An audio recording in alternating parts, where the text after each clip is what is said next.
Shalom, everyone, from the Integral House of Israel. I'm going to be going over the third Aliyah from Parashah, Emor. I'll be reading today from the book of Leviticus, chapter 22, verses 17 through 33. And I'll also be reading from the book of 1 Corinthians, chapter 6, verses 19 through 20. And lastly, I'll be reading from the book of 1 Peter, chapter 1, verses 15 through 16. And the Lord said to Moses, "Give Aaron and his sons and all the Israelites these instructions, which apply both to native Israelites and to the foreigners living among you. If you present a gift as a burnt offering to the Lord, whether it is to fulfill a vow or is a voluntary offering, you will be accepted only if your offering is a male animal with no defects. It may be a bull, a ram, or a male goat. Do not present an animal with defects, because the Lord will not accept it on your behalf.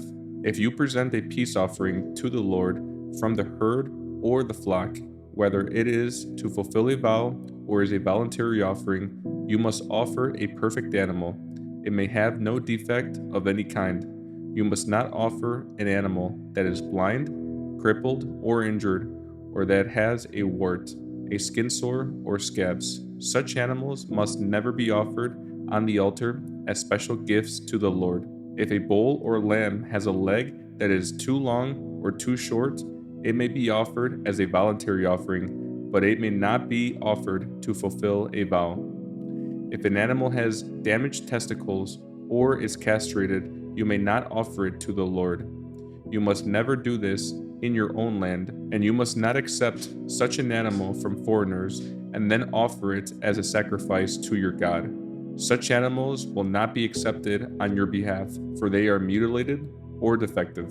And the Lord said to Moses, when a calf or lamb or goat is born, it must be left with its mother for 7 days. From the 8th day on, it will be acceptable as a special gift to the Lord. But you must not slaughter a mother animal and her offspring on the same day, whether from the herd or the flock. When you bring a thanksgiving offering to the Lord, sacrifice it properly, so you will be accepted. Eat the entire sacrificial animal on the day it is presented. Do not leave any of it until the next morning. I am the Lord. You must faithfully keep all my commands by putting them into practice. For I am the Lord. Do not bring shame on my holy name, for I will display my holiness among the people of Israel. I am the Lord who makes you holy.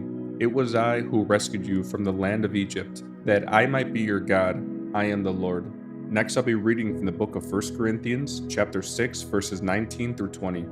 Don't you realize that your body is a temple of the Holy Spirit, who lives in you and was given to you by God? You do not belong to yourself, for God bought you with a high price, so you must honor God with your body. Lastly, I'll be reading from the book of 1 Peter, chapter 1, verses 15 through 16. But now you must be holy in everything you do, just as God who chose you is holy.